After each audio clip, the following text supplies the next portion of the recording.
Al-mabhatsus sadisu, pembahasan ke-6, al-mashu 'alal khuffaini wal 'amaimi wal jabirati, tentang mengusap sepasang sepatu dan juga mengusap al-'amaim, yaitu imamah, sorban yang dipakai di kepala, wal jabirah, jabirah itu gips, ya, ketika seseorang patah tulangnya di gips, ini ada cara mengusapnya.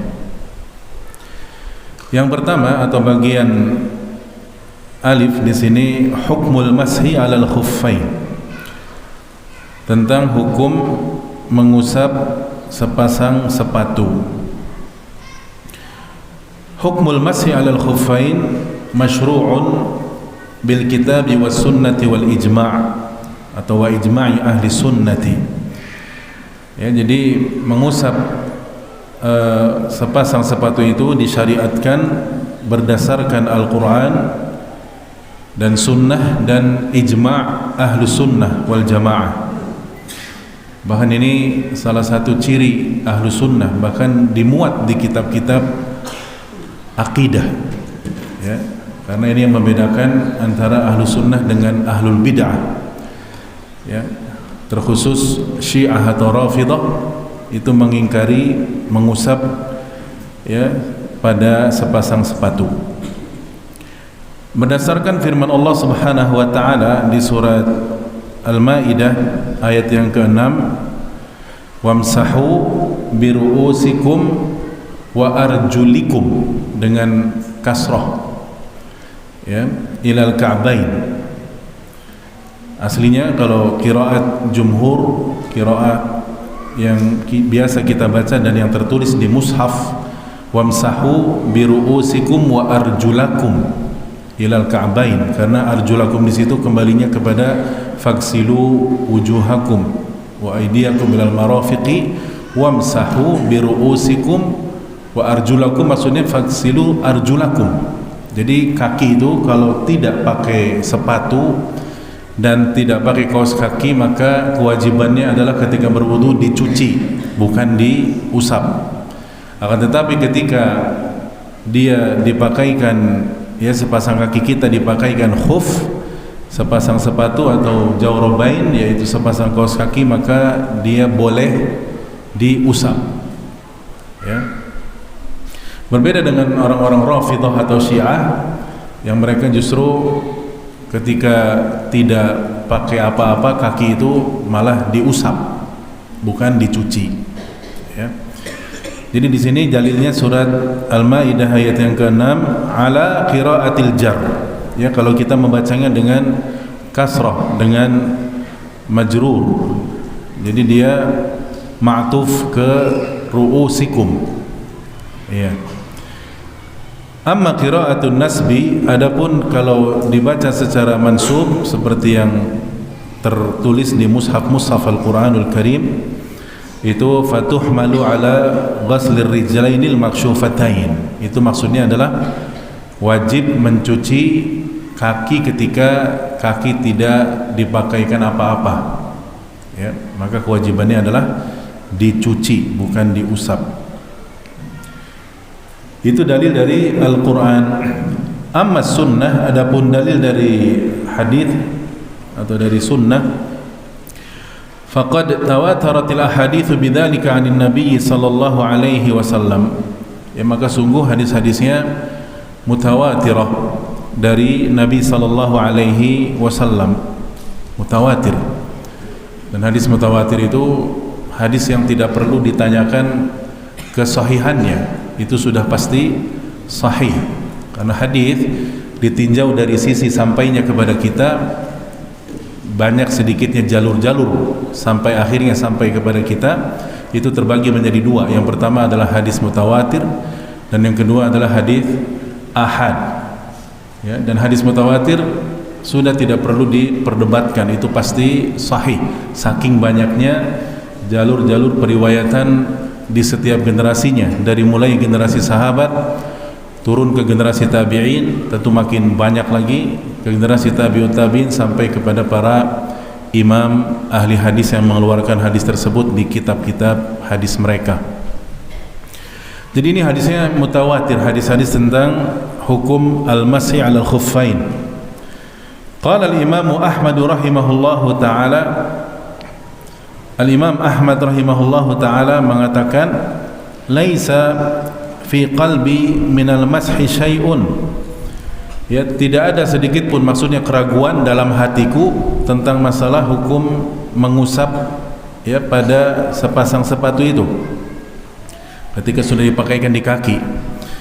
Fihi arba'una hadithan min ashabi Rasulillah sallallahu alaihi wasallam. Dalam hal ini ada 40 hadis dari sahabat Rasulullah sallallahu alaihi wasallam. Artinya dari 40 sahabat yang berbeda-beda meriwayatkan hadis-hadis tentang al-mashu 'alal khuffain, ya, mengusap pada sepasang sepatu. Ma rafa'u ila Nabi sallallahu alaihi wasallam wa ma waqafu. Baik itu hadis-hadis yang mereka marfu'kan, ya, mereka sambung kepada Rasulullah sallallahu alaihi wasallam, ya, hadis marfu', hadis yang memang nyampe sanadnya, matannya kepada Rasulullah sallallahu alaihi wasallam, ataupun hadis-hadis yang mauquf, hadis-hadis yang sampai matanya kepada para sahabat radhiyallahu anhum ajma'in. Bahkan berkata al-Imam Al-Hasanul Basri rahimahullah, seorang tabi'i yang meninggal tahun 110 Hijriah, dan beliau banyak bertemu dengan sahabat, ya, bertemu dengan banyak sahabat. Beliau mengatakan, haddatsani sab'una min ashabin Nabi sallallahu alaihi wasallam annahu masaha 'alal khuffain. Telah mengkabarkan kepada saya 70 sahabat Nabi sallallahu alaihi wasallam bahwasannya mereka, ya, masing-masing mereka itu meriwayatkan Nabi sallallahu alaihi wasallam mengusap, ya, pada sepasang sepatu. Ya, dan itu semua keterangannya ada di footnote, ya, bisa rujuk ke kitab-kitab fikih yang besar seperti kitab Al-Mughni karya Al-Imam Ibnu Qudamah Al-Maqdisi, kitab Fathul Bari Syarah Sahih Bukhari, dan yang lain-lain. Kemudian wal afdalu fi haqqi kulli ahadin bihasabi qudratihi falilabisil khuffi an yamsaha alaihi wala yanzi'a khuffahu idza iktamalat asy-syurut, ya. Dan afdalnya pada masing-masing orang itu ketika ingin mempraktekkan syariat ini, itu disesuaikan dengan kemampuannya, disesuaikan dengan kondisi dan kemampuannya.